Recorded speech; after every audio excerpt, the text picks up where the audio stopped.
Baik, nampaknya ada gangguan komunikasi dengan Iqbal. Kita belum bisa mendengar laporan dari rekan jurnalis TV Maulana Iqbal. Kita nanti akan coba kembali. Tapi saya mau ke Pak Hoiri, karena tadi sudah kita akan mencoba bagaimana kondisi Ciwandan ya, pelabuhan yang memang dikhususkan untuk kendaraan roda 2. Banyak yang menilai bahwa Pelabuhan Merak yang begitu besar tidak terdapat kemacetan dan kekacauan yang berarti pada arus mudik tahun ini. Bagaimana Anda melihatnya? Untuk pelaksanaan angkutan mudik Lebaran pada tahun ini memang persiapannya cukup matang, rapat-rapat koordinasi dilakukan dipimpin oleh Pak Menteri langsung, kemudian melibatkan Kakor Lantas Polri, kemudian juga di situ ada Kementerian Perhubungan, ada KSOP, ada BPTD, Gapasdap dan seluruh pemangku kepentingan. Nah, memang kalau kita melihat hari-hari ini Pelabuhan Merak Bakahuni yang kita tahu itu adalah pelabuhan utama yang sudah kita bangun lebih dari 50 tahun, mempunyai 7 pasang dermaga moving bridge, saya katakan moving bridge karena memang dermaga ini berbeda dengan dermaga yang dimiliki oleh pelabuhan penunjang, baik itu yang di Ciwandan maupun yang ada di BBJ. Maka hari-hari ini memang kemarin terutama pada siang hari dari pagi sampai maghrib relatif Merak itu kosong ya, relatif sangat lancar dan memang karena pemerintah menginginkan adanya kelancaran dan tidak ada permasalahan seperti yang terjadi misalnya di Gilimanuk, maka untuk lintasan Merak Bakahuni boleh dikatakan tahun ini amat sangat lancar. Nah, hanya saja memang kita harus pahami bahwa ke depan kalau kita berbicara mengenai angkutan Lebaran, maka Merak saya kira karena memang Merak ini punya bantuan pelabuhan penunjang baik BBJ maupun Ciwandan, di mana BBJ itu untuk kendaraan-kendaraan logistik truk-truk besar golongan 7 ke atas, kemudian untuk Ciwandan itu kendaraan roda 2 sepeda motor plus kendaraan logistik yang truk sedang, yang kendaraan logistik tidak terlalu besar, dan Merak hanya untuk kendaraan penumpang mulai dari sedan sampai dengan bis. Maka memang kami berharap supaya tahun-tahun berikutnya akan terjadi kelancaran yang secara kualitas itu lebih baik, maka mau tidak mau harus kita seimbangkan antara jumlah armada. Jadi Merak Bakahuni saat ini punya 74 izin kapal yang sudah dikeluarkan. Dari 74 izin ini ada sebagian 6 kapal yang mengalami docking maupun perawatan sehingga praktis kita siap 68. Dari 68 kapal ini sehari-hari dalam kondisi normal karena idealnya satu pasang dermaga itu hanya untuk 4 armada, maka hanya 28 kapal yang bisa beroperasi setiap hari. Maka kami punya cadangan sebanyak 40 kapal setiap hari. Jadi pemain cadangannya 40, pemain intinya 28, maka memang kami hanya beroperasi rata-rata satu bulan hanya 12 hari. Ini menunjukkan bahwa sering pemangku kepentingan kalau terjadi antrian panjang, katakanlah yang terjadi di Gilimanuk, maka yang paling mudah disimpulkan adalah kurang kapal. Bisa saya jelaskan bahwa saya menjamin di seluruh pelabuhan penyeberangan komersil di Indonesia tidak ada kekurangan kapal. Yang terjadi adalah ketidakseimbangan antara infrastruktur dermaga, baik kapasitas, jumlah dan kualitasnya, dengan jumlah armada yang harus. Baik, sepertinya berarti artinya 40 kapal di Merak yang tadi Anda sebutkan standby harusnya bisa jalan. Betul. Kenapa tidak bisa jalan?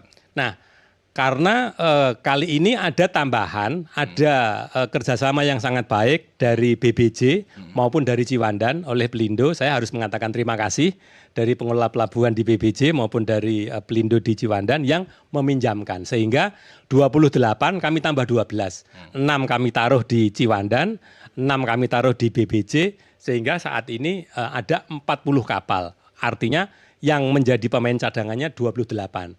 Hanya memang kita tahu kenapa kali ini sangat lancar, karena memang ada pihak yang mau berkorban, yaitu anggota kami sendiri, anggota Kapasdap yang mengoperasikan kapal-kapal penyeberangan ini rela tidak menikmati tarif batas atas. Oke. Karena hampir semua moda pada saat peak season pasti harga tiket pesawat maupun kereta api yang eksekutif itu naik sampai 2-3 kali lipat. Oke. Sedangkan kami Ketika itu disetujuin, apakah sudah ada hitung-hitungan ketika biaya operasional kapal ini dengan kebijakan pemerintah yang melakukan tarif flat begitu ya, ini menutupi sehingga teman-teman operator itu terima aturan tersebut? kali ini memang dalam angkutan mudik lebaran maupun angkutan Nataru, kami dari operator tidak melihat ini sebagai sebuah bisnis, tapi kami melihat ini sebagai fungsi kemanusiaan. Karena memang keinginan dari Pak Prabowo maupun keinginan dari Pak Menteri menginginkan agar kami bisa melayani semaksimal mungkin di tengah-tengah kekurangan dermaga yang memang jumlahnya sangat terbatas sehingga dipinjemi dari BPJ maupun di Ciwandan, sehingga kami pun rela ada namanya single tarif. Kami punya 2 kategori, kelas ekonomi atau reguler dan kelas eksekutif di mana harganya seharusnya dengan standar yang lebih tinggi lebih mahal. Tapi kali ini supaya lebih mempercepat, supaya lebih mempermudah, semuanya tarif kita sama ratakan, sehingga memang kerjasama yang sangat baik dari ASDP, Kemenhub, Kapasdap, dari Pelindo yang meminjamkan Ciwandan dan BPJ ini betul-betul kita persembahkan untuk Ibu Pertiwi. Tapi apakah ini di luar prediksi teman-teman operator bahwa tidak semembludak tahun sebelumnya ternyata di 2026 ini? Ya, karena memang sebenarnya kami di Merak Bakahuni itu sudah terbiasa memprediksi dan memang angka-angkanya juga tidak terlalu banyak bergeser. Hanya saja memang kita sangat berharap ini kan ada kekhawatiran terjadi kemacetan yang luar biasa yang pernah terjadi 2-3 tahun yang lalu. Nah, maka pemerintah membuat SKB. SKB ini merupakan mekanisme yang membatasi terutama kendaraan-kendaraan logistik yang mereka pada H-7 sampai dengan H+7 itu sama sekali tidak boleh dijalankan masuk ke Merak. Nah, itu saya kira ini adalah sebuah mekanisme sementara yang baik. Maka tentu kami berharap ke depan barangkali pelaksanaan SKB ini supaya lebih efektif, tidak terjadi kekosongan di satu titik dan tidak terjadi kemacetan di titik lain, dan supaya semuanya bisa seimbang, tidak mubazir. Kami sudah istilahnya sudah ikhlas merugi. Sudah ikhlas tapi tidak, jangan sampai pemanfaatannya tidak merata begitu. Betul, ya. Baik, saya tahan dulu Pak Heri. Kita kembali bergabung bersama rekan kami di Pelabuhan Ciwandan, Maulana Iqbal. Apa yang bisa Anda laporkan? Silakan.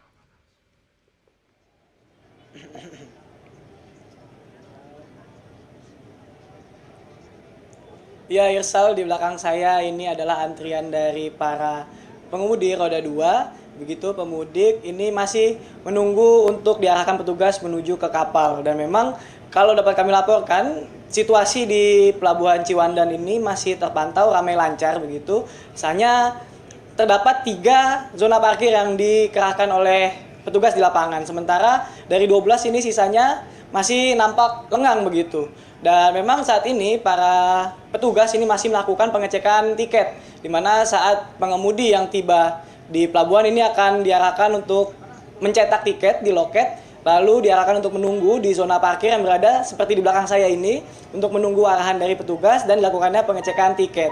Dan sampai dengan saat ini kami laporkan bahwa keadaan masih ramai lancar, dan juga dapat kami informasikan bahwa berdasarkan surat keterangan bersama ini tentang pengaturan lalu lintas jalan serta penyeberangan selama arus mudik dan balik lebaran, di mana Pelabuhan Ciwandan ini hanya beroperasional sampai dengan 20 Maret 2026 pukul 15 sore. Sehingga nantinya ketika tanggal 23 sampai dengan 29 Maret, Ciwandan ini sudah tidak mengoperasionalkan lagi atau tidak melayani kendaraan roda 2 maupun juga truk sedang dan truk besar untuk mudik. Namun nantinya mereka akan dialihkan menuju ke Pelabuhan Merak. Dan sementara untuk truk-truk sumbu 3 ini masih akan diarahkan menuju BBJ Bojonegara. Dan juga sampai dengan malam hari ini terpantau bahwa jumlah kendaraan yang melintas masih tertinggi ini dipegang pada hari ini, di mana sudah mencapai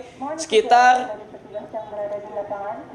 28.358 unit yang ini sudah melintas di 3 pelabuhan di kawasan Banten, baik itu di Merak, Bojonegara, dan juga di Ciwandan. Dan memang realisasi ini lebih tinggi begitu dibandingkan dengan tahun lalu, yang mana naik sekitar 11% bila dibandingkan dengan tahun lalu. Dan juga data dari ASDP ini mencatat sudah ada kenaikan 5% begitu dari tahun 2025, yakni terkait dengan jumlah perjalanan yang dimana sampai dengan data hari ini terdapat 81 perjalanan yang sudah dicatat oleh ASDP dibandingkan dengan tahun lalu ini hanya 77 perjalanan. Begitu pula dengan total penumpang yang melakukan mudik ini terpantau lebih tinggi, yakni mencapai 100.000 lebih pemudik dibandingkan dengan tahun lalu ini hanya 91% atau naik 91.000 maksud kami atau naik sekitar 10%. Dan memang kalau bicara soal mudik, roda 2 ini masih mendominasi dibandingkan dengan kendaraan roda 4 yang dimana di Pelabuhan Ciwandan ini tercatat ada 16.000 lebih unit kendaraan yang sudah melintas, ini naik 13% dibandingkan dengan tahun lalu yang hanya 14.000. Sementara untuk roda 4 ini kendaraan pribadi dan juga pick up hanya terdapat 10.704, hanya naik 5% dibandingkan dengan tahun lalu. Sementara itu, Irsal. Baik, terima kasih jurnalis NTV Maulana Iqbal melaporkan langsung dari Pelabuhan Ciwandan, Banten. Selamat kembali bertugas. Nanti Pak Hoeri juga komentari soal ini. Dan juga Pak Aditya, kita akan bicara soal bagaimana kesiapan infrastruktur dalam melayani para pemudik tahun ini. Tapi usai jeda berikut, pemirsa Merah Putih akan kembali sesaat lagi.